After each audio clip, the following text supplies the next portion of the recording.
السلام علیکم ورحمۃ اللہ وبرکاتہ۔ الحمد للہ رب العالمین والعاقبۃ للمتقین والصلاة والسلام علی رسولہ الکریم۔ یا رب لک الحمد کما ینبغی لجلال وجہک وعظیم سلطانک۔ اللہم صل علی محمد وعلی آل محمد کما صلیت علی ابراہیم وعلی آل ابراہیم انک حمید مجید۔ اللہم بارک علی محمد وعلی آل محمد کما بارکت علی ابراہیم وعلی آل ابراہیم انک حمید مجید۔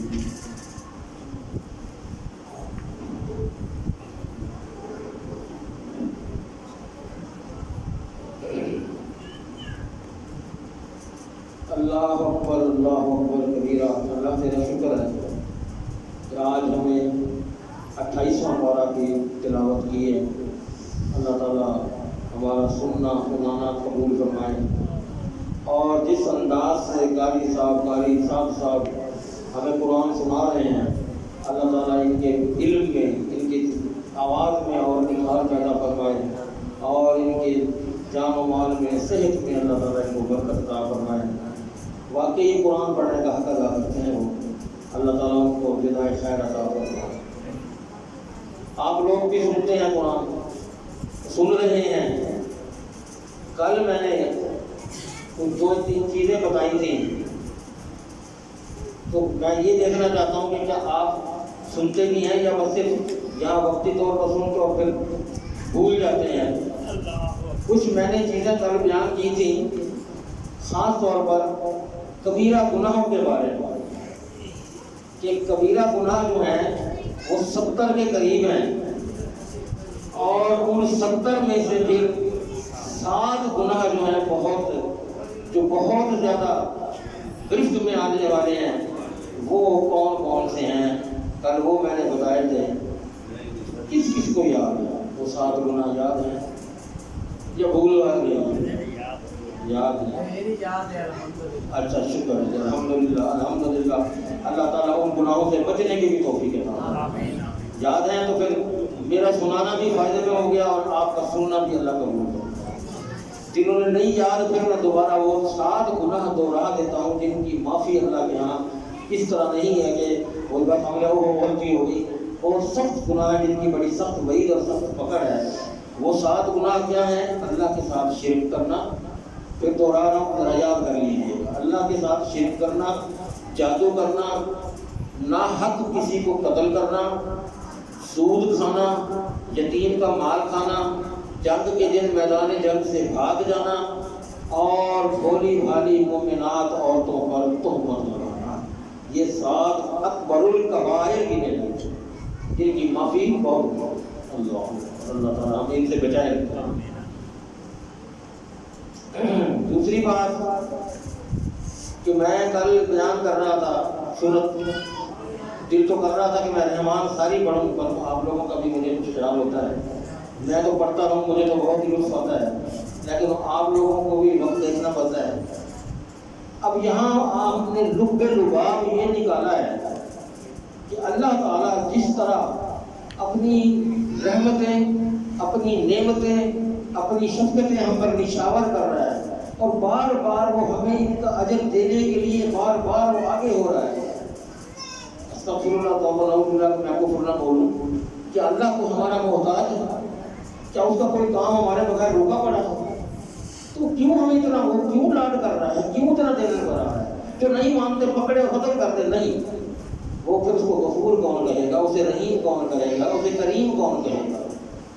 جو اس کی یہ سمجھ ہے، اس کے لیے اللہ تعالیٰ نے صرف اس کے اندر، اللہ تعالیٰ کے اندر صرف اس کی خود کہ میں رحیم ہوں، میں کریم ہوں، میں غفور ہوں، تو وہ پھر اپنی جو بنوائی ہوئی تخلیق ہے اس کو کس طرح ضائع کر دے؟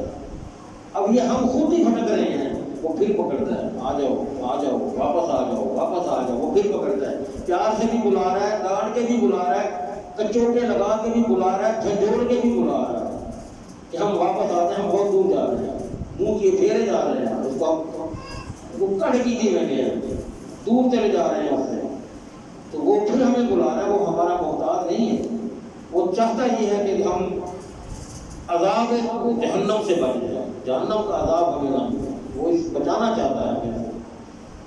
اللہ تعالیٰ ہمیں بچائے رکھے اور اللہ ہمیں صحیح دین پر چلنے کی توفیق عطا رکھے۔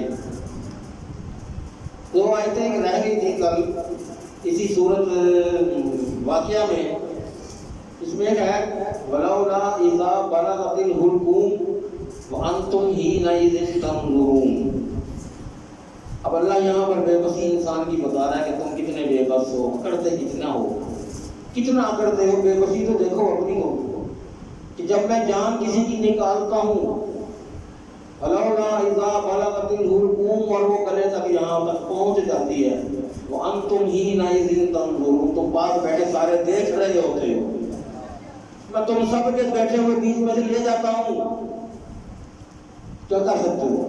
ہے کوئی تمہارا کوئی روکنے والا؟ مجھے کوئی روکے؟ ہے کوئی اس بات میں آ کے کوئی مخالفت کرنے والا؟ وانتم حینئذ تنظرون، تم سارے پاس بیٹھے اس کے جس کی میں نے جان نکالنی ہوتی ہے میں نکالتا ہوں، تم سارے بیٹھے دیکھ رہے ہوتے ہو، کچھ نہیں کرتے۔ اللہ اکبر۔ اور آگے کیا فرماتا ہے اللہ؟ نحن اقرب الیہ منکم، میں تمہارے سے، تمہاری نسبت اس بندے سے جس کی میں جان نکال رہا ہوں تمہارے سے زیادہ میں اس کے نزدیک ہوں۔ اور ایک اور مقام ہے من حبل الورید، میں شاہ رگ سے بھی زیادہ قریب ہوں۔ اللہ تعالیٰ کہہ رہا ہے کہ تم اس کے کیا قریب بیٹھے ہو، میں اس کے بہت قریب ہوں، اور میں اس کی جان نکال کے لے جا رہا ہوں۔ تمہارے بڑے بڑے دعوے ہیں، بڑے بڑے تمہارے دعوے ہیں، ہم یوں کر دیں گے، ہم یوں کر دیں گے، ہمارا پیر یوں کر دے گا، ہمارا مرشد یوں کر دے گا۔ فلولا ان کنتم غیر مدینین ترجعونہا ان کنتم صادقین، اگر سچے ہو تو نکالی میں نے ڈال کے تم دکھا دو، اس کی روح میں نے نکال لی، اب ڈال کے تم دکھا دو اپنے دعوے میں سچے ہو تو، یہ بڑا ہے ابھی ڈالو اس کو، جو گئی سو گئی، پھر وہ واپس نہیں آنے کی۔ تو ہم اس وقت کو ہم غنیمت سمجھ لیں کہ جب کوئی پتہ نہیں ہمارا کب آخری وقت آ جائے، تو ہم اس میں اپنا جو کچھ ہو سکے اللہ سے اپنے گناہوں کی معافیاں مانگ لیں۔ رمضان کے 2-3 دن 4 دن باقی سارے رہ گئے ہیں، آج ماشاء اللہ خیر سے 27 کی رات ہے، اور پھر اس کے بعد ایک اور تاک رات آئے گی، اس طرح 3-4 دن ہی ہیں، تو ہم اس میں بھی اپنا اللہ کو منا لیں، اس میں اللہ کو راضی کر لیں۔ اللہ سے ہم تو راضی ہو ہی ہوئے، پتہ نہیں ہوتے بھی ہیں کہ نہیں، لیکن اللہ کو تو راضی کر لیں کہ وہ ہم سے راضی ہو جائے، ہمارے اعمال سے وہ درگزر فرما دے۔ اللہ بہت دور چلے گئے، بہت دور، سوچتا ہوں میں بعض اوقات کہ ہم کتنا دور نکل گئے، ہمیں کون واپس لائے گا؟ یہ ہم قرآن پڑھ کے سامنے سنایا جا رہا ہے، اور یہ بڑے بڑے علماء، بڑے بڑے محدثین یہ اس پر غور کرتے ہیں، بتاتے ہیں، اور ہم 10 سے مسلم ہوتے ہیں۔ اللہ تعالیٰ ہمیں ہدایت عطا فرمائے۔ یہاں ایک حدیث، وہ سورۃ الحدید تھی، وہ ہم نے نہیں پڑھی تھی، اس کے میں 2-3 آیتیں ہیں، وہ دیکھ لیتے ہیں۔ آمنوا باللہ ورسولہ وانفقوا مما جعلکم مستخلفین فیہ فالذین آمنوا منکم وانفقوا لهم اجر کبیر۔ ایمان لاؤ اللہ پر، اس کے رسول پر، وانفقوا مما جعلکم مستخلفین فیہ، اور ان چیزوں میں سے خرچ کرو جو اس نے تمہیں عطا کی ہیں اور ان کا تمہیں جانشین بھی بنایا ہے۔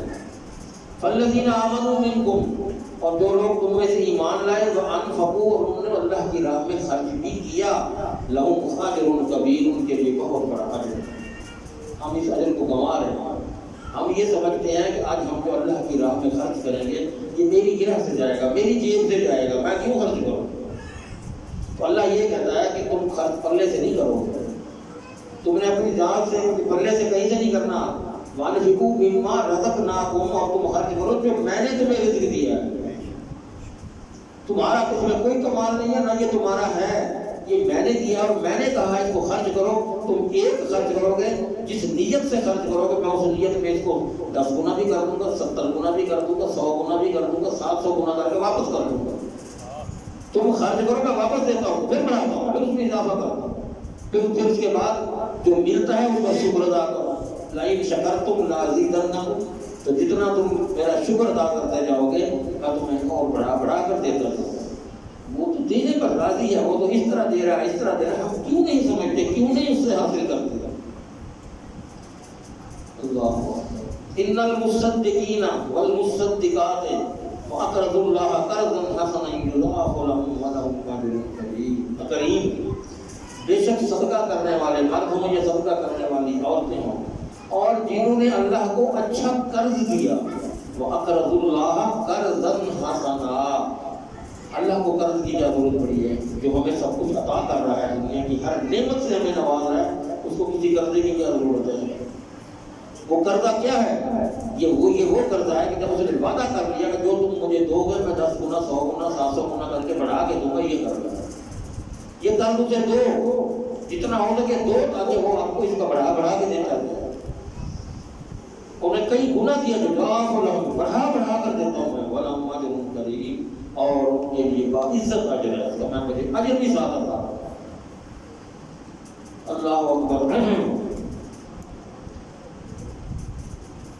یہاں پر ایک واقعہ ہے کہ تاریخ میں ایک عابد صاحب، ایک عابد کے نام کا رحمۃ اللہ علیہ عابد ہے، امام فضیل بن عیاض، بڑے عابد تھے، لیکن اس سے پہلے کیا تھے؟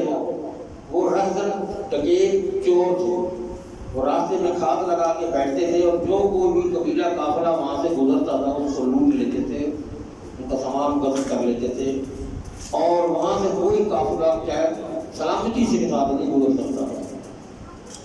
ایک دن کسی گھر میں چوری کے گھر سے داخل ہوئے، کسی گھر کے اندر گھسے کہ میں چوری کروں، تو گھر کا مالک جو ہے وہ تہجد کی نماز پڑھ رہا تھا، اور اس میں اس سورۃ الحدید کی، جس کی میں آیتیں بتا رہا ہوں، اس کی تلاوت کر رہا تھا، بلند آواز سے کر رہا تھا۔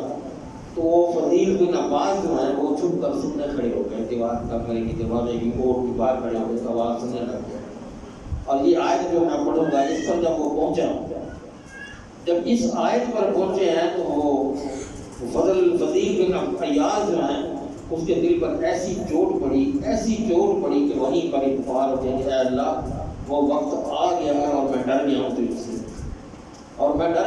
سے، اور اللہ سے توبہ کی، چوری کے گھر سے داخل ہوئے تھے، چوری نہ کی، اللہ سے ڈر گئے، واپس آئے تو راستے میں ایک تاجروں کا قافلہ جا رہا تھا، وہ قافلے والے جو ان کا امیر تھا قافلے کا، وہ اپنے قافلے والوں سے کہہ رہا تھا کہ اپنے جانوروں کے گلے سے ہڈیاں اتار دو، یہ ٹن ٹن ٹن ٹن کی آواز آتی ہے، یہ فضیل بن عباس کا علاقہ ہے، اس کی گھنٹیوں کی آواز پہنچی تو وہ ابھی آئے گا، تمہارے قافلے کو لوٹ لے جائے گا۔ فضیل بن عباس نے یہ بات بھی سن لی، یہ میرے بارے میں کہا جا رہا ہے، تو اس کے چیز کا بڑا افسوس بھی ہوا کہ میرے بارے میں لوگ یہ تاثرات رکھتے ہیں، میں توبہ بھی کر لی ہے۔ تو پھر اس نے وہاں آگے پہنچ کر کہا بے دھڑک جاؤ، اب کچھ نہیں ہوتا، اللہ سے فضیل جو ہے ڈر گیا ہے اور اس نے توبہ کر لی۔ یہی فضیل بن عباس تاریخ کے مشہور ترین عالم اور عابد بنے۔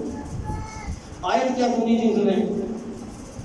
الم یعن للذین آمنوا ان تخشع قلوبهم لذکر اللہ وما نزل من الحق ولا يكونوا كالذين اوتوا الكتاب من قبل فطال عليهم الامد فقست قلوبهم وكثير منهم فاسقون۔ کیا ان لوگوں کے لیے جو ایمان لائے یہ وقت نہیں آ گیا کہ ان کے دل اللہ کی یاد کے لیے اور اس کے ساتھ حق بات کرنے کے لیے جھک جائیں، سننے کے لیے جھک جائیں جو ان کے لیے نازل کیا گیا، اور وہ ان لوگوں کی طرح نہ ہو جائیں جنہیں ان سے پہلے کتاب دی گئی، پھر ان پر لمبی مدت گزر گئی، ان کے دل سخت ہو گئے اور ان میں سے بہت سے لوگ نافرمان۔ ہم نے بھی یہ آیتیں کئی دفعہ سنی ہیں، کل ہی پڑھی گئی یہ سورۃ حدید ہم نے سنی ہے، تو جہاں پر ذرا رک کر ہم سوچیں کیا ہم رب سے ڈریں؟ ہمارے دل میں رب کا ڈر پیدا ہوا ہے؟ کوئی ہم نے اپنی کوئی ایک آدھ کوئی برائی چھوڑ دی ہے؟ اگر تو ہم اس نہج پر پہنچ چکے ہیں کہ ہم رب سے ڈر کر ہم نے گناہ چھوڑنے کا ارادہ کر لیا ہے اور اسے ہم نے چھوڑ بھی دیا ہے، اور پھر تو ہم کامیاب ہیں وغیرہ نہیں۔ اب اسی لیے رمضان کا مہینہ آیا ہے، یہ تو موقع ملا ہے ہمیں کہ ہم اس بارے میں سوچیں۔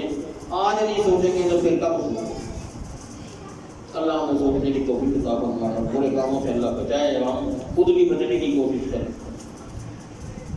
اللہ اکبر۔ تقدیر پر بھی ایمان لانا ضروری ہے کہ تقدیر جو کچھ انسان کے لیے لکھا جا چکا ہے وہ اس کو مل کے رہنا ہے، کوئی اس میں بدل نہیں سکتا کچھ بھی. لا تبدیل لکلمات اللہ، اللہ کے کلام میں، اللہ کے احکام میں کوئی تبدیلی نہیں آ سکتی.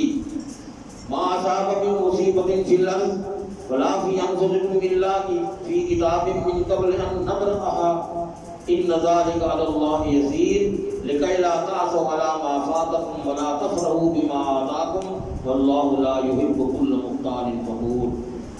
نہ تمہیں زمین پر کوئی ایسی مصیبت پہنچتی ہے، نہ تمہاری جانوں پر، اور وہ اس کتاب میں جو لکھی ہوئی ہیں اس سے پہلے کہ ہم اسے پیدا کریں. پیدا ہونے سے پہلے وہ ایسی چیزیں نہیں لکھی جاتی، وہ تقدیر تمہارے پیدا ہونے سے پہلے لکھی جاتی ہے. یہ اللہ کے لیے بہت آسان ہے تاکہ نہ تم اس پر غم کرو جو تمہارے ہاتھ سے نکل جائے، اور نہ اس پر زیادہ اکڑاؤ، بھول جاؤ، اکڑ جاؤ جو تمہیں وہ عطا کرے. اتراؤ اس میں بڑا تکبر کرنے لگ جاؤ. اللہ کسی تکبر کرنے والے اور فخر کرنے والے سے محبت نہیں کرتا. یعنی مطلب کیا ہے کہ جب مجھے ماں کے پیٹ میں میری پیدائش سے پہلے میری تقدیر لکھی جا چکی ہے، جس کا مجھے تو علم نہیں ہے، اس کو علم ہے کہ میں نے اس بندے کی تقدیر کیا لکھ دی ہے. وہ مجھے مل کر رہنی ہے، جو رزق مجھے میرا لکھا گیا ہے وہ مل کر رہنا ہے، زندگی جتنی ملی ہے وہ مل کر رہنی ہے. اب جب میں نے اس بات کو مان لیا، تسلیم کر لیا کہ مجھے جو نعمت ملے گی جو میری لکھی گئی اللہ نے دینی ہے وہ دے گا، تو پھر اس پہ مجھے تکبر نہیں کرنا چاہیے، اترانا نہیں چاہیے. یہ نہیں سمجھنا چاہیے کہ آج مجھے جو کچھ مل رہا ہے میری محنت سے ملا ہے، میرا تو کمال ہے، اس میں نے کوئی اپنا عقل مندی دکھائی ہے، میری ذہانت ہے یہاں نہیں، بلکہ اللہ کے منصوبے میں یہ بات شامل تھی کہ اس نے یہ کچھ دینا تھا، اس لیے مجھے میسر آئی ہے کہ میرے کو اس نے لکھ دیا تھا اور اس نے مجھے عطا فرما دیا. میں اس کو مانوں نہ مانوں، نورو گردانی کروں، اس کی سزا کا مستحق ہو جاؤں، کوئی علیحدہ بات ہے. لیکن جو اس نے مجھے دیا، جو نہیں مان رہے رب، وہ کافر ہیں، جو نہیں بالکل مانتے، کیا وہ بھوکے مر رہے ہیں؟ مسلمانوں سے زیادہ امیر ہیں، مسلمانوں سے زیادہ مال و دولت والے لوگ ہیں. تو کیا ہے، ہم اس چیز کو اپنی تقدیر کا لکھا سمجھ کر نہیں مانتے. کوئی نقصان پہنچ جائے اللہ کی مرضی ہے، اور جو کوئی اچھا بہتر کوئی فائدہ پہنچ جائے، کہیں کوئی کمال منافع کسی چیز میں یا کوئی چیز آ جائے مل جائے، بس میں نے یہ سوچ رکھا تھا، میں نے دماغ میں تھا کہ جی فلاں کام ہونے والا ہے، میں یہ کر لوں بڑا پیسہ آ جائے گا میرے پاس. میں نے یہ اگر میں نہ سوچنا ایسا پیسہ نہیں ہو سکتا. انسان تو یہ سوچتا ہے، اس کو تقدیر نہیں سمجھتا ہوگا یہ میرا لکھا گیا ہے، میں نے اس کے ساتھ کیا کس طریقے سے حاصل کیا. اللہ اکبر. اب ایک اور چیز رحمانیت ہے. عیسائیوں نے اللہ تعالیٰ کی خوشنودی حاصل کرنے کے لیے ایک طریقہ ایجاد کر لیا تھا کہ دنیا سے منہ موڑ کر، انسانوں سے دور ہو کر، ناطا توڑ کر کسی صحرا میں، جنگل میں جا کر چھپر ڈال کر بیٹھ جائے بندہ اور اللہ کی عبادت کرتا ہے. اللہ کی عبادت کرتا ہے، مشغول رہے عبادت میں، اور اس مشغولیت میں رکاوٹ بننے والی ہر چیز سے تعلق توڑ لیا، کوئی چیز آڑے نہ آئے گی.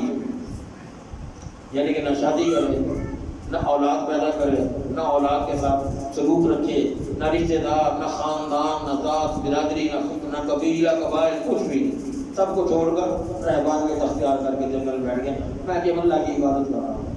یہ انسانی فطرت کے خلاف ہے جو اللہ کو پسند ہے. اللہ نے سب جو کچھ ہمیں دنیا میں دیا ہے، یہ ماں باپ دیے ہیں، اولاد دی ہے، بہن بھائی دیے ہیں، عزیز رشتہ دار دیے ہیں، کاروبار دیے ہیں، یہ زمین ہمارے لیے مسخر کی، ہمارے لیے ہوا مسخر کی، یہ سب کچھ اللہ نے جو ہمیں دی ہے، ہم اس کو بھی ساتھ لے کر چلیں. رشتہ داروں کو ساتھ رکھیں، بہن بھائیوں کو ساتھ رکھیں، اولاد کو، ماں باپ کو ساتھ رکھیں. رہبانیت اختیار نہ کریں جو اللہ کو کسی طرح کی پسند نہیں ہے. ایک واقعہ ہے مجھے یاد آیا، کوئی اسی طرح عیسائی ایک پادری تھا، بہت بڑا پادری، وہ بھی اسی طرح جنگل میں جا کے رہبانیت اختیار کر کے بیٹھ گیا، اور وہ عبادت کرتا رہا. لمبی عمروں کا دور ہوتا تھا، جیسے حضرت نوح علیہ السلام کی 900 ساڑھے 900 سال عمر، اس کی بھی 200-400 سال عمر ہوگی جب اس نے 200-400 سال کی عبادت میں لگا دیے. تو ایک دن اس کے اپنے دماغ میں ایسی کوئی بات آ گئی، اس نے زبان سے نہیں کہا، اللہ سے نہیں کہا. بات کیا آئی کہ میں نے اتنے سال رہبانیت اختیار کی ہے، دنیا سے منہ موڑ کر، ناطے توڑ کر میں نے اس کی یہاں پر بیٹھ کر عبادت کی ہے، اب وہ جنت میں داخل ہو، اب وہ مجھے ضرور جنت میں ڈالے گا. تو اللہ نے فرمایا کہ ہاں جی اب اس کا ٹائم ختم ہو گیا، لاؤ اسے آ گیا. کیا کہتا تھا یہ، اس کا حساب بتاؤ. اس کے دل میں یہ خیال آیا تھا کہ یہ چاہتا تھا کہ میں نے اب اتنے سال میں نے اللہ کی عبادت میں لگا دیے، دنیا داری سے ختم کر دیا اور مجھے اس کا اب جنت میرا حق بن گیا۔ اچھا جی، جنت اس کا حق بن گیا تو لاؤ اس کا حق اس کو ادا کرتے ہیں۔ پہلا پلڑا ترازو رکھا گیا، جتنی اس کی نیکیاں بنتی تھی وہ ایک پلڑے میں ڈال دی گئی، اور اس کی 2 آنکھیں نکال کر دوسرے پلڑے میں ڈال دی گئی۔ نیکیاں کم پڑ گئی، پلڑا بھاری پڑ گیا آنکھوں والا۔ تو اللہ نے فرمایا کہ تو اگر اپنی ساری زندگی کی عبادت ان 2 آنکھوں کے بدلے میں میرے اس کا اجر کے بدلے میں دے دے تو یہ بھی پورا نہیں کر سکتا۔ تو 2 آنکھوں کا شکرانہ ادا کرتا رہے، ساری زندگی تم نے کتنے 200-300 سال لگا دیے، تو کہاں میری یہ پوری کر سکتا ہے؟ یہ تو پلڑا تیرا بھاری ہو گیا آنکھوں کا، تیری نیکیاں کم پڑ گئی۔ تو ہمیں اب تکبر نہیں کرنا چاہیے، بس اللہ سے ڈرتے ہوئے اور عاجزی کرتے ہوئے اس سے ہم یہ دعائیں کرتے رہیں کہ اللہ ہم جو کر رہے ہیں تیری توفیق سے کر رہے ہیں، اور ہمیں اچھا کام کرنے کی توفیق عطا فرما۔ آج کا سپارہ جی ہم سیکھے چلے کل کے سپارے کی 2-4 باتیں میں رک گئی تھی، تو آج کو رات کے نام سے ہوتے ہوئے میں نے شامل کر دی ہے۔ آج ہم نے جو پڑھی ہے جی 29واں سے 28واں سپارہ سورۃ مجادلہ سے شروع ہو رہا ہے۔ سورۃ مجادلہ کے معنی بحث، تکرار یا جھگڑا کرنا۔ اس میں ایک واقعہ ہے کہ جب تک اسلام، جب اللہ تعالیٰ نے نبی صلی اللہ علیہ وسلم کو دین کی سمجھ بوجھ عطا فرمائی، وہی آنی شروع ہو گئی، تو اس وقت تک مختلف مسائل کچھ آ چکے تھے، کچھ ابھی نہیں آئے تھے۔ تو اس زمانے میں ایک رائج تھا یہ طریقہ کہ جب کوئی آدمی اپنی بیوی کو طلاق دیتا تھا تو وہ اس کو کہتے تھا کہ آج کے بعد تو میری ماں ہے، آج کے بعد تو میری ماں ہے۔ تو یہ طریقہ رائج تھا، یہ چل رہا تھا۔ جس نے بیوی کو طلاق دینی وہ ماں کہہ دیتا تھا، ختم، ہر چیز ختم۔ تو ایک صحابیہ ہے سیدہ خولہ رضی اللہ تعالیٰ عنہ، ان کے شوہر نے بھی غصے میں آ کر ان کو یہ کہہ دیا کہ آج کے بعد تو میری ماں ہے، ختم۔ عرب معاشرے میں یہ بات عام چیزوں کو طلاق سمجھی جاتی تھی، اس کو زہار کہتے ہیں، زہار کرنا۔ جب سیدہ خولہ پر یہ وقت گزرا اور انہوں نے یہ بات دیکھی تو بہت پریشان ہوئی کہ میرے تو چھوٹے چھوٹے بچے ہیں، میں کہاں جاؤں ان کو لے کے، کس کے پاس جاؤں، کیا کروں؟ وہ اللہ کے نبی صلی اللہ علیہ وآلہ وسلم کی خدمت میں حاضر ہوئی۔ حضرت اماں عائشہ بھی پاس بیٹھی ہوئی تھی، آ گئی، آ کے رونے لگ گئی کہ میرے خاوند نے مجھے آج یوں کہہ دیا کہ آپ کے بعد تو میری ماں ہو، تو میرے جو طلاق ہو گئی، میرا قصور کیا ہے، میں اپنے بچوں کو لے کر کہاں جاؤں؟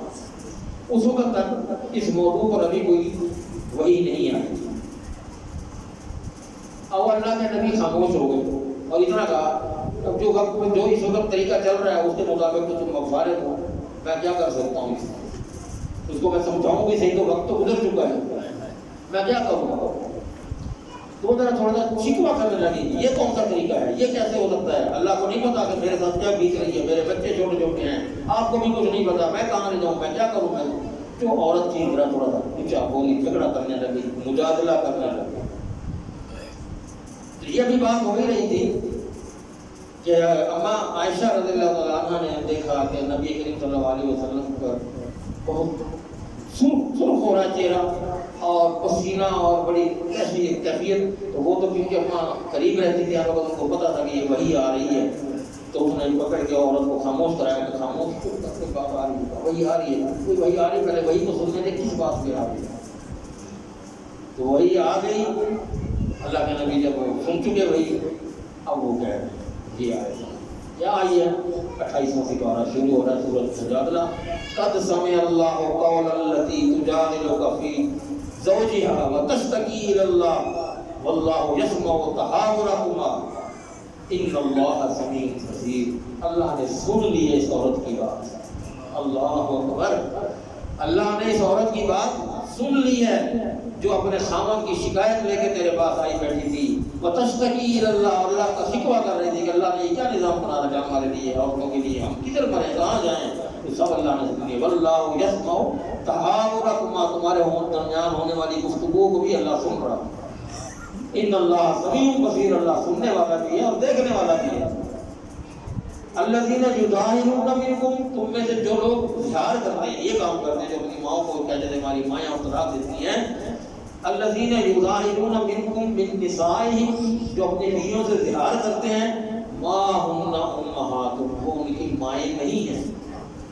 وہ کس طرح کہہ سکتے ہیں کہ آج کے بعد تم میری ماں ہو؟ کیسے کہہ رہے ہیں؟ اب تک تو بیوی بنا رکھا، آج میں ماں کیسے رکھا؟ یہ ماں نہیں ہو سکتی۔ ما ہن امہاتہم، ماں کے بعد یہ مائیں نہیں ہیں۔ ان امہاتہم الا اللہ ولدنہم، ماں تو صرف وہ ہے جس نے تمہیں جنم دیا اور تمہاری پرورش، بس اس کے علاوہ اور کوئی ماں نہیں۔ منہ بولی ماں پیار سے عزت سے درجہ دیا جا سکتا ہے، لیکن اصل ماں وہی ہے جس نے تمہیں جنم دیا اور جس نے تمہاری پرورش کی۔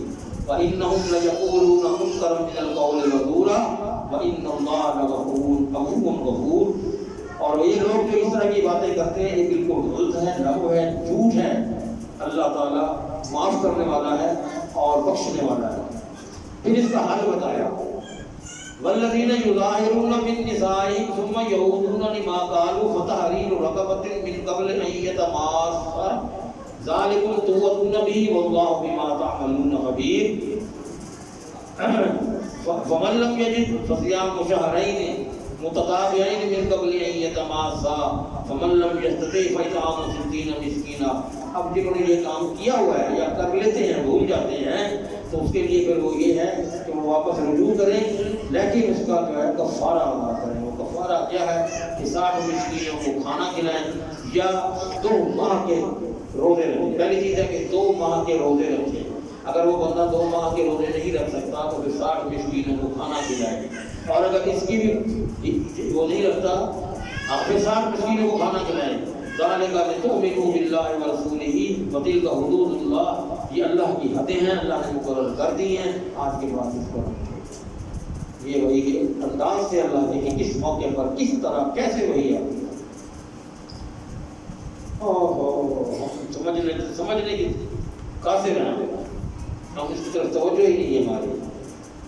اب دشمنی اور دوستی کا معیار کیا ہونا چاہیے؟ صرف اللہ کی ذات تک۔ مومن وہ نہیں ہے جو صرف نماز اور روزہ پڑھ رکھ لیتا ہے کہ میں مومن ہو گیا ہوں، بلکہ مومن وہ ہے جس نے زندگی کے تمام زندگی کے معاملات دین کی بنیاد پر گڑے، دین پر چلتا ہے وہ، حتیٰ کہ وہ کسی سے محبت کرتا ہے تو بھی اللہ کے لیے، کسی سے دشمنی کرتا ہے تو وہ بھی اللہ کے لیے، تو اس کا معیار بھی اللہ کی ذات ہونی چاہیے۔ یعنی ان کے ہاں کسی سے محبت کرنے کے لیے رشتہ داری، یا یہ امیر آدمی اس لیے سے محبت کریں، یہ پیسے والا ہے، جاگیردار ہے، اس سے محبت کریں، یا یہ غریب ہے اسے نفرت کریں، نہیں، اس کا معیار محبت کرنے کا ایک کہ وہ اللہ والا ہے، یہ اللہ کا نیک بندہ ہے، میں اس سے محبت کرتا ہوں، تو ہمارا محبت کرنے کا انداز بھی ہونا چاہیے۔ لیکن ہم بہت پیچھے ہیں، ہم نہیں سمجھتے۔ یہاں آگے جو سورت حشر آ رہی ہے، اس میں اس کا آخری رکوع میں کچھ باتیں بڑی کام کی بات ہے وہ میں بتا دوں۔ یہاں ہے جی کمثل الشیطان اذ قال للانسان اکفر، اللہ یہاں ایک مثال دے رہا ہے کہ شیطان کی، کہ جب وہ انسان کو کہتا ہے اکفر تو وہ مکر جائے، کافر ہو جائے، اللہ کی بات سے انکاری ہو جائے، انکار کر دیتا ہے۔ اب اس کے دماغ میں وسوسہ ڈال کے اس کو سیدھی راہ سے بھٹکا دیا۔ فلما کفر، پھر جب اس نے یہ کام کر لیا، قال انی بریء منک انی اخاف اللہ رب العالمین، تیرا میرا نہیں، میں نے تجھے نہیں کہا تھا تو یہ کام کر، میں تو اس سے بری ہوں، میں تو اللہ سے ڈرتا ہوں، میں تجھے یہ کام کیوں کروں؟ اور مکر جائے۔ کس کے پیچھے لگے ہوئے ہیں؟ کس شیطان کے ساتھ دوستی کر رہے ہیں ہم؟ تو ہمیں بہکا کر وہ پرہٹ جاتا ہے، خود رب سے ڈرتا ہے، ہمیں کہتا ہے یہ کام کرو۔ اللہ اکبر، کہاں ہماری عقل کام کرتی ہے؟ ہم کہاں عقل کو استعمال کر رہے ہیں؟ پھر اللہ کیا کہتا ہے؟ فَقَانَ عَاقِبَتُهُمَا أَنَّهُمَا فِي النَّارِ خَالِدَيْنِ فِيهَا وَذَلِكَ جَزَاءُ الظَّالِمِينَ۔ پھر اب ان دونوں نے جو کچھ بھی کیا ہے اس کی، ان دونوں کی، یہ مجرم ہو گئے ہیں، ان کی سزا جہنم، یہ ہمیشہ اس میں رہیں گے۔ اللہ اکبر۔ آگے اس میں سورۃ حشر میں اللہ تعالیٰ نے ایک ایسا مقام ہے کہ جس میں اللہ نے جو اللہ کے صفاتی نام ہیں وہ ایک ہی جگہ اکٹھے ہوئے۔ ویسے تو پورے قرآن میں جگہ جگہ اللہ کی اسماء اور صفات آ رہے ہیں، لیکن یہ ایک واحد مقام ہے جہاں بہت ساری صفتیں یکجا اکٹھی کی گئی۔ اللہ فرماتے ہیں یا ایھا الذین آمنوا اتقوا اللہ ولتنظر نفس ما قدمت لغد واتقوا اللہ ان اللہ خبیر بما تعملون. اے ایمان والوں، میں کہا کرتا ہوں کہ جب اللہ تعالیٰ ایمان والوں کا کہہ کر مخاطب کرے تو پھر اس آیت کو اچھی طرح اس پر عمل کرنا ضروری ہو جاتا ہے، ماننا لازم ہو جاتا ہے. اے ایمان والوں ڈرو اللہ سے، متقی بن جاؤ، تقوی اختیار کرو. بل تنظر، ذرا غور تو کرو کس چیز کا، نفس اپنے آپ کا، ما قدمت لغد، کل کو جب تم غد کہتے ہیں کل آنے والے کل کو کیوں مارو، جو کل آئے گا، کل منگل آئے گا تو یہ غد جو کل گزر گیا، عربی میں تو کہتے ہیں امس اور انگریزی میں تو کہتے ہیں یسٹرڈے. تو اب جو کل آنا ہے، ما قدمت لغد، کل تم نے وہاں جانا ہے روز محشر کے پاس، تو کیا چیز بھیجی ہے تم نے، ما قدمت، کیا بھیجا ہے آگے اپنے لیے، کیا ذخیرہ کر کے بھیجا ہے. واتقوا اللہ، اللہ سے ڈرو، ان اللہ خبیر بما تعملون، اللہ تعالیٰ جانتا ہے جو کچھ تم کر رہے ہو، جو کچھ تم کرتے پھر رہے ہو اللہ سب جانتا ہے. ولا تکونوا کالذین نسوا اللہ فانساہم انفسہم، اور ان لوگوں کی طرح نہ ہو جاؤ جنہوں نے اللہ کو بھلا دیا. ولا تکونوا کالذین نسوا اللہ فانساہم، انہوں نے اللہ کو نہیں بلایا، انہوں نے اپنے آپ کو بھلا دیا. اولئک هم الخاسرون، یہ سارے گھاٹے والے ہیں، یہ خسارے والے ہیں، یہ سب گھاٹے والے ہیں. لا یستوی اصحاب النار و اصحاب الجنہ، جہنمی اور جنتی کبھی برابر ہو سکتے ہیں؟ کبھی بھی برابر نہیں ہو سکتے. لا یستوی، کبھی برابر نہیں ہو سکتا. اللہ کہہ رہا ہے کبھی برابر نہیں ہو سکتا، ہم کیسے برابر کرنے والے، ہم کون ہوتے ہیں؟ لا یستوی اصحاب النار و اصحاب الجنہ و اصحاب الجنۃ هم الفائزون، اور صرف جنتی ہیں وہ لوگ جو کامیاب ہو گئے. وہی جنتی ہے، وہی کامیابی ہے، جو جنت کما کے لے گیا وہی کامیاب.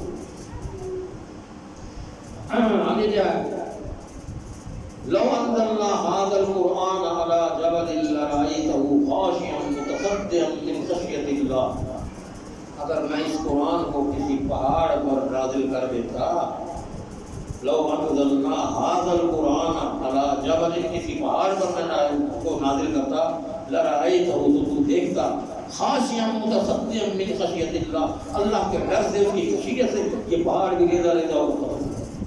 یہ قرآن وہ ہم اس کی کوئی اہمیت ہی نہیں سکتی. اللہ کہہ رہا ہے کہ میں اگر پہاڑ میں نازل کر دیتا، پہاڑ لیتا لیتا ہوتا میری اس کی خشیت سے. وَتِلْكَ الْأَمْثَالُ نَضْرِبُهَا لِلنَّاسِ لَعَلَّهُمْ يَتَفَكَّرُونَ، اور یہ مثالیں میں بیان کر رہا ہوں، بار بار کر رہا ہوں، اس لیے کہ تم اس پہ غور تو کرو، اس کی لگاؤ تو صحیح، کچھ سوچو تو صحیح.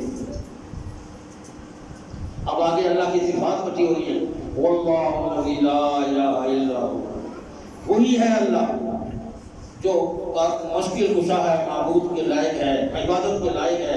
وہ عالم الغیب والشہادہ، وہ حاضر کو بھی جانتا ہے، غیب کو بھی جانتا ہے، جو غیب کی باتیں بھی جانتا ہے اور حاضر موجودہ باتوں کو بھی جانتا ہے. وہ الرحمن الرحیم، وہ رحمان بھی ہے، وہ رحیم بھی ہے. 5 چیزیں جو یہی آتی ہیں. آگے واللہ الذی لا الہ الا ہو، وہی اللہ ہے جس کے سوا کوئی معبود، کوئی مشکل کشا نہیں.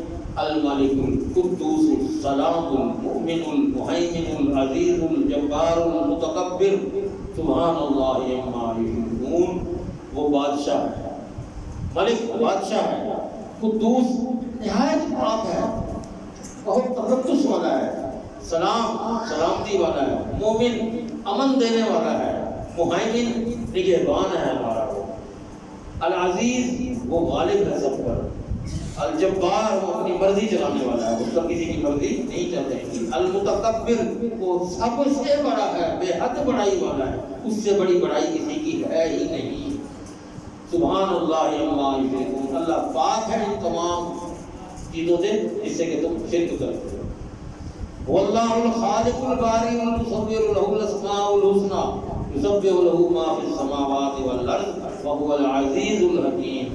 وہی اللہ ہے جو پیدا کرنے والا ہے، خالق ہے ہر چیز کا، باری وہ خاکہ بناتا ہے پہلے، پھر اس کے بعد اس کے اندر رنگ بھرتا ہے، اور وہ مصور ہے، ہماری صورتیں بناتا ہے. لَهُ الْأَسْمَاءُ الْحُسْنَى، اس کے بڑے خوبصورت نام ہیں، بڑے خوبصورت نام ہیں. یسبح له ما فی السماوات والارض، ہر چیز جو زمین میں اور آسمانوں میں ہے وہ اس کی تسبیح بیان کر رہی ہیں ہر وقت. وَهُوَ الْعَزِيزُ الْحَكِيمُ، اور وہ ہر امور کو بہت بڑا دانا اور حکمت والا ہے. اللہ اکبر. آگے جناب ایک سورت جمعہ آ رہی ہے، سورت صف ہے. سورت صف میں یہ بھی مدینہ کی ابتدائی ایام کی سورت ہے. اس میں اللہ تعالیٰ قول و فعل میں تضاد کو پسند نہیں فرماتا. اس کی ایک آیت ہے یا ایھا الذین آمنوا لم تقولون ما لا تفعلون کبر مقتا عند اللہ ان تقولوا ما لا تفعلون. اے لوگوں جو ایمان لائے ہو، تم وہ بات کیوں کہتے ہو جو تم کرتے نہیں؟ لما تقولون ما لا تفعلون، خود کرتے نہیں ہو، لوگوں کو تقریریں کرتے پھر یہ کرو وہ کرو، خود کرنے کا تمہیں پتہ نہیں ہے کیوں کرتے ہو. اللہ کے نزدیک ناراض ہونے کی اعتبار سے سب سے بڑی بات ہے جو تم کہو اور کرو نا، اللہ اس بات سے بھی ناراض ہے. پھر اللہ نے پچھلی دو قوموں کا مثال دے کر بھی بتایا کہ وہ بھی اسی طرح ہی کرتی تھی، ان پر بھی کس عذاب آئے تھے، اسلام کا غلبہ کس طرح ہوا. اللہ یہاں وہ بھی بیان فرما رہا ہے. آگے سورۃ جمعہ کی بات ہے، اس کی میں سورۃ جمعہ کی میں دوسرے رکوع کی بات کر دوں. میں نے پچھلے جمعے میں بھی یہ بات کی تھی کہ آمنوا والی بات ہر اب بھی کہہ رہا ہوں کہ جب جس آیت میں اللہ یا ایھا الذین آمنوا کہے اس کو فوراً مانو، منوہن تسلیم کرو. اللہ اس سورت میں کیا فرما رہے ہیں؟ یا ایھا الذین آمنوا اذا نودی للصلاۃ من یوم الجمعۃ فاسعوا الی ذکر اللہ وذروا البیع ذلکم خیر لکم ان کنتم تعلمون. اے ایمان والو، جب تمہیں نماز جمعہ کے لیے اذان کی آواز آ جائے، اذان کی آواز کان میں پڑ جائے، فاسعوا الی ذکر اللہ، اللہ کے ذکر کی طرف دوڑ کر آؤ، بھاگ پڑو. وذروا البیع، اور خرید و فروخت، تجارت، کاروبار سب کچھ چھوڑ دو ختم. اللہ کہہ رہا ہے کہ ختم کر دو. ہم کھڑے ہیں اسی وقت اگر یہ کام کریں گے، یہ گاہک چلا جائے گا، مسجد کی طرف گیا یہ کروڑ پتی گاہک ہے، یہ تو میرا بڑا سامان بکے گا، میری بڑی سیل ہوگی، میں اس کو اہمیت دے رہا ہوں. اس رب کی ندا کی طرف میری اہمیت دے. اور جب کیا آگے پھر اللہ کہتا ہے خیر لکم ان کنتم تعلمون، یہ بات تمہارے لیے بہتر ہے کہ تم چھوڑ دیتے ہو، تم میری ذکر کی طرف دوڑ کر آتے. اس وقت وہ بات چھوڑ دیتے، تمہارے لیے یہ بات اس بات ہے سمجھتے ہی نہیں، تم جانتے ہی نہیں. فَإِذَا قُضِيَتِ الصَّلَاةُ، جب نماز پڑھ لی جائے، فَانتَشِرُوا فِي الْأَرْضِ، پھر زمین میں پھیل جاؤ. وَابْتَغُوا مِنْ فَضْلِ اللَّهِ، اور اللہ کا ذکر تلاش کرو. وَاذْكُرُوا اللَّهَ كَثِيرًا، اور پھر ہر وقت کثرت کے ساتھ اللہ کا ذکر کرتے رہو اور اللہ کا فضل تلاش کرتے رہو. لَعَلَّكُمْ تُفْلِحُونَ، تاکہ تم کامیاب ہو. آگے سورۃ منافقون ہے، اس کی بھی دوسری آیت میں بھی یہی چیز ہے. اللہ تعالیٰ نے بڑا اس میں سختی کے ساتھ مومنین کو مخاطب ہو کے فرمایا یا ایھا الذین آمنوا لا تلہکم اموالکم ولا اولادکم عن ذکر اللہ. اے ایمان والو، تمہیں غافل نہ کر دیں، تمہیں ہلاک نہ کر دیں تمہارے مال اور اولاد اللہ کے ذکر سے. اللہ کے ذکر سے اگر تم غافل ہو گئے اپنے مال اور اپنے اولاد کی وجہ سے، وَمَن يَفْعَلْ ذَلِكَ، اور جس نے یہ بات کی، فَأُولَٰئِكَ هُمُ الْخَاسِرُونَ، تو وہ خسارے والے لوگ ہیں، اس کو خسارے کی طرح. یہ عورتوں کی طرف سے بہت آوازیں آ رہی ہیں، ڈسٹرب ہو رہی ہیں، آپ خاموش سے کیوں نہیں سنتے بھائی؟ وَأَنفِقُوا مِمَّا رَزَقْنَاكُمْ، اور خرچ کرو جو ہم نے تمہیں رزق دیا ہے، جو رزق میں نے دیا ہے اس میں سے تم خرچ کرو. مِن قَبْلِ أَن يَأْتِيَ أَحَدَكُمُ الْمَوْتُ، اس سے پہلے کہ تم میں سے کسی کو موت آ جائے اور تم خرچ نہ کر سکو اور پھر بعد میں کہو فَيَقُولَ، پھر تم یہ کہتے پھرو رب لولا أَخَّرْتَنِي إِلَىٰ أَجَلٍ قَرِيبٍ، اللہ تھوڑی سی مہلت کیوں نہ دے دی تم نے ہمیں. فَأَصَّدَّقَ، میں جا کے صدقے خیرات کرتا، میں اپنی دولت کو خرچ کرتا، وَأَكُن مِّنَ الصَّالِحِينَ، نیک بن کر آتا تیرے پاس، مہلت دے دیتا. تو اللہ کا فرماتا ہے کہ میں پہلے نہیں کہ میں کہتا رہا. وَلَن يُؤَخِّرَ اللَّهُ نَفْسًا إِذَا جَاءَ أَجَلُهَا، اللہ جس بندے کی موت کا وقت آ جاتا ہے اسے مہلت نہیں دیتا، پھر مہلت نہیں. اذا جاء أجلها، اس کا قانون ہی نہیں ہے کہ جس کا وقت مقررہ آ گیا اب اس کو مہلتیں دیتا، پھر ایک اچھا میں اس کو کچھ دن اور دے دوں گی، یہ فلانا کام بھی کر رہا ہے، صدقے خیرات کر رہا ہے. نہیں، اس سے پہلے وہ تمہیں جھنجھوڑ رہا ہے تو تمہیں کیوں نہیں ہوش آیا. واللہ خبیر بما تعملون، اور اللہ تعالیٰ جانتا ہے جو تم کر رہے ہو. یہ صورت سے جناب منافقون. آگے ہے جی صورت تغابن، یہ بھی مکی دور کے آخر میں اور مدنی دور کے آغاز میں صورت نازل ہوئی ہے. اس میں جناب ایمان اور اطاعت کی دعوت دی گئی ہے کہ اللہ کے حکم کی کی اور اپنے نبی کی کس طرح بات ماننی ہے، یہ ہم کچھ تفصیل پہلے بھی پڑھ چکے ہیں۔ پھر آگے ہے جی سورۃ طلاق، اس میں تھوڑا عورتوں کے لیے عورتوں کے مسائل اور طلاق کے مسائل کھلا بیان فرما دیے اللہ رب العزت نے۔ یا ایھا النبی اذا طلقتم النساء فطلقوهن لعدتهن واحصوا العدة واتقوا الله ربكم لا تخرجوهن من بيوتهن۔ لمبی آیت ہے، میں ذرا آپ کو ترجمہ سنا دیتا ہوں کہ اے نبی جب تم طلاق دو عورتوں کو تو ان کی عدت کے وقت طلاق دو اور عدت کو گنو اور اللہ سے ڈرو کہ جو تمہارا رب ہے، نہ تمہیں ان کو گھروں سے اپنے گھروں سے ان کو نکالو، طلاق کے بعد گھروں سے بھی مت نکالو اور یہاں وہ خود نکلیں گے، مگر یہ کہ کوئی کھلی بے حیائی عمل میں نہ لائے، کوئی بے حیائی کے کام نہ شروع کر دیں، اس وقت تو ویسے گھر سے مت نکالو۔ یہ اللہ کی حدیں ہیں اور جو اللہ کی حدوں سے آگے بڑھے تو یقیناً اس نے اپنے آپ پر ظلم کیا۔ تو کیا تم نہیں جانتا کہ اللہ اس کے بعد کو نئی بات پیدا کر دے؟ پھر وہ جب اپنی میعاد کو پہنچنے لگے تو انہیں اچھے طریقے سے روک لو یا اچھے طریقے سے جدا کرو۔ اور اپنوں میں سے جب کوئی فیصلہ کرنے لگو تو دو صاحب عدل آدمی جو بڑے انصاف پسند ہوں، تمہارے اپنے میں سے ہوں، ایک ادھر سے بٹھا لو بیچ میں، ایک سسرالی طرف سے ایک ننیالی طرف سے، جس دونوں کو ملا کے ان سے بیٹھ کر وہ گواہ بنا لو اور ان کی گواہیاں بھی لکھ لو، اللہ کے لیے ان کی گواہیاں قائم کرو۔ یہ وہ حکم ہے جس میں سب کو نصیحت کی جاتی ہے جو اللہ اور یوم آخرت پر ایمان رکھتا ہے، اور جو اللہ سے ڈرے گا تو اس کے لیے نکلنے کے راستے اللہ بنا دے گا، کیونکہ پریشانیوں سے اللہ نکال کے رکھتا ہے۔ عدت جو ہے طلاق یافتہ عورت کی عدت جس کے اندر خامد رجوع کرنے کا حق رکھتا ہے وہ ہے 3 ماہواری کے مہینے میں 3 دفعہ 3 ہے کہ ثلاثۃ قروء کا لفظ ہے کہ 3 ماہ ہوتے ہیں، 3 ماہ میں جب اس کو پورے ہو جاتے ہیں تب عدت پوری ہو جاتی ہے۔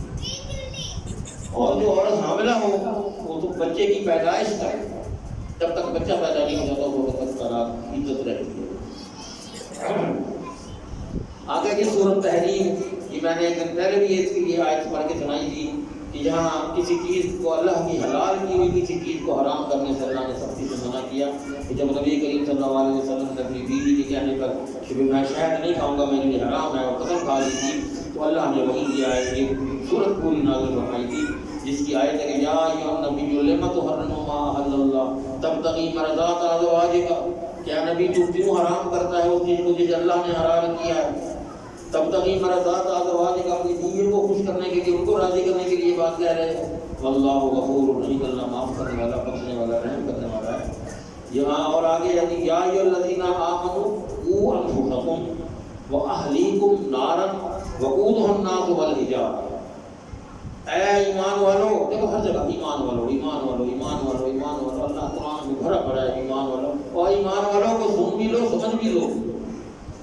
قوا انفسکم، بچا لو اپنے آپ کو، واہلیکم، اپنے گھر والوں کو، نارا، آگ، اس آگ سے بچا لو، وقودھا الناس والحجارہ، جس کا ایندھن انسان اور پتھر، انسانوں اور پتھروں کو جلا کے اس میں ڈالا جائے گا، وہ اس کا ایندھن بنے گا۔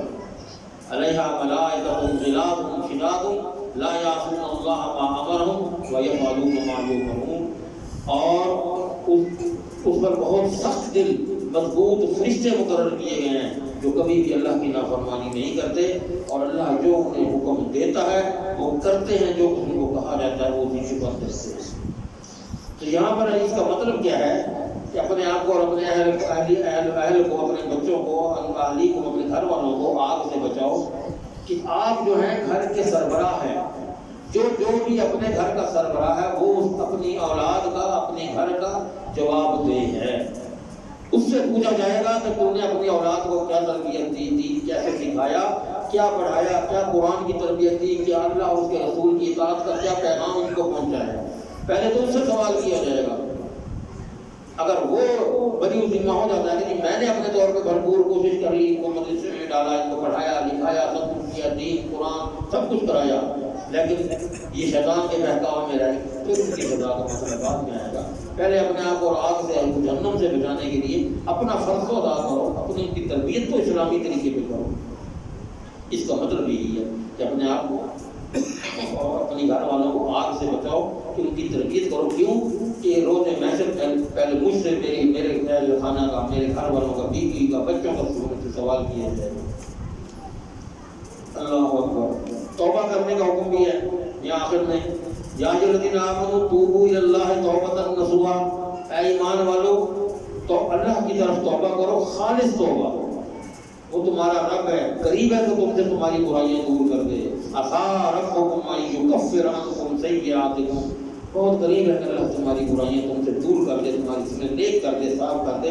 وَيُدْخِلْكُمْ جَنَّاتٍ, اور تمہیں ان جنتوں میں داخل کر دے. تجری من تحتہا الانہار, جس کے نیچے نہریں بہتی ہیں. یوم لا یخزی اللہ النبی والذین آمنوا معہ نورہم یسعی بین ایدیہم, اور اللہ جس دن اللہ نبی کو اور ان کے ساتھ جو ایمان لانے والے لوگ ہوں گے کبھی رسوا نہیں کرے گا. ان کا نور ان کے آگے, ان کی دائیں طرف بائیں طرف دوڑ رہا ہوگا, اور وہ کیا کہہ رہے ہوں گے, اے ہمارے رب ہمارے لیے ہمارا نور پورا کر اور ہمیں بخش دے, یقیناً تو ہر چیز کا قادر ہے. ایک اور آخری چیز کہ قیامت کے دن ذاتی اعمال کام میں آئیں گے, سفارشیں کام میں نہیں آئیں. سفارش کام میں آتی تو حضرت نوح اور حضرت لوط علیہ السلام کی بیویاں, وہ پیغمبروں کی بیویاں تھیں, اللہ نے ان کو نہیں معاف فرمایا. ان کے بارے میں نہیں پڑھا آپ نے کہ کیا ہے, ضرب اللہ مثلا للذین کفروا امرأۃ نوح وامرأۃ لوط کانتا تحت عبدین من عبادنا صالحین فخانتاہما فلم یغنیا عنہما من اللہ شیئا وقیل ادخلوا النار مع الداخلین. اللہ نوح کی بیوی اور لوط کی بیوی کی مثال دے رہے ہیں, اور وہ ہمارے نیک بندوں کی بیویاں تھیں, ان کے نکاح میں تھیں, پھر انہوں نے ان سے خیانت کی, ان کے ساتھ بے وفائی کی, خیانت کی, ان کی عزت میں خیانت کی. اب اللہ سے بچانے کے لیے ان کا کوئی کام, کوئی چیز ان کے کام نہیں آنے والی. اب پیغمبر بھی اگر ہم پر سفارش کریں کہ چیز معاف کر دو میری بیوی کو, تو اب اللہ نے اسے اپنا حساب کتاب بنا دیا, اور کوئی چیز ان کو نہیں بتا سکے گی. اور یہاں تک کہ ان کو کہہ دیا جائے گا وکیلا, اور یہ لفظ کہہ دیا جائے گا انہیں ادخلوا النار, داخل ہو جاؤ جہنم میں, خالدین, جو باقی اور لوگ جا رہے تم بھی ان کے ساتھ جاؤ. اس لیے ہمیں یہ ہمارے دماغوں میں پتہ نہیں, ہمارے کچھ مولویوں نے یہ بات بٹھا رکھی ہے کہ وہ جی جس نے کلمہ پڑھ لیا وہ جہنم سے بچ گیا. جب کلمہ وہ کافر نہیں پڑھ رہے ہیں, خالی زبان سے کلمہ پڑھ لینا بس یہ ہمیں جہنم سے بچا لے گا. ہمارے اعمال, اللہ کہہ رہا ہے کہ اس کے اعمال لیں, اعمال کہاں ہیں. اگر اعمال کی ضرورت نہ ہوتی تو اللہ کبھی بھی ایمان کو اور اعمال کو اکٹھے نہ لکھتا کہیں, جہاں بھی اٹھاؤ یا الذین آمنوا وعملوا الصالحات, یا الذین آمنوا وعملوا الصالحات, ان الذین آمنوا وعملوا الصالحات, جہاں اللہ ایمان کا ذکر کرتا ہے وہاں عمل صالح کبھی نہیں ساتھ. اور آگے جن کی وہ بیویاں, اب یہاں پر فرعون کی بیوی کی مثال اللہ دے رہا ہے. وضرب اللہ مثلا للذین آمنوا امرأۃ فرعون اذ قالت رب ابن لي لك بیتا فی الجنہ ونجنی من فرعون وعملہ ونجنی من القوم الظالمین. کہاں فرعون کافر کی بیوی اللہ کو مان رہی ہے, اور کہاں نبی نوح اور نبی لوط کی بیویاں وہ کافر ہو رہی ہیں. اللہ کا نظام ہے یہ بنا ہوا کہ وہ جو جس نے اس کو پا لیا, مان لیا, وہ اسی کا ہو گیا. اب وہاں پر اس پر جب وہ آسیہ فرعون کی بیوی جب ایمان لے آئی تو اس پر فرعون نے تشدد کرنا شروع کر دیا, دیوار میں کھڑا کر کے میشیں ٹھوکنے لگ دی. اب اس کو تکلیف دی جا رہی ہے, اللہ اسے جنت دکھا رہا ہے, تو وہ مسکرا رہی ہے, ہنس رہی ہے. وہ حیران ہو رہا ہے کہ یہ کیا ہو گیا, اس کے بعد ظلم ہو رہا ہے اور یہ ہنس رہی ہے, مسکرا رہی ہے. کیوں کہ اللہ وہ اس نے دعا مانگ لی تھی.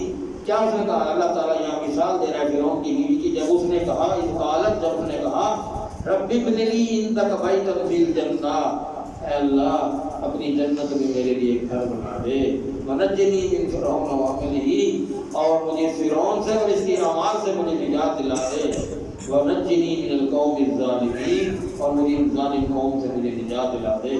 تو اللہ نے اس کو جب تکلیف دی جا رہی تھی کیونکہ اس نے خالصتاً اللہ کو, اتنے بڑے ظالم بادشاہ کی بیوی ہو کر, اتنے بڑے ظالم جابر حکمران کی بیوی ہو کر, اس نے اس کی بات کو نہیں مانا, اس رب کی بات کو مانا. تو جب اس کو تکلیف دی جا رہی تھی, اس کو تکلیف محسوس نہیں ہونے دی رب نے. جنت کے بعد اس کو, جنت کے مکان اس کو دکھانے شروع کر دی. اس کو لگا کہ مجھے بھی ایسا کر اللہ بتا, کو حاصل کرنے کی توفیق عطا فرمائے، اس کے لیے ہمیں وہ اعمال کرنے کی توفیق عطا فرمائے جس کی ہمیں سب ضرورت ہے، اور ہمارے یہاں بیٹھنا سننا اللہ تعالیٰ کا رحمت ثابت فرمائے ہمارے لیے، ہمارے دینی معاملات کو ہم سے بہتر فرمائے۔ وآخر دعوانا الحمد للہ رب العالمین، جزاکم اللہ خیرا۔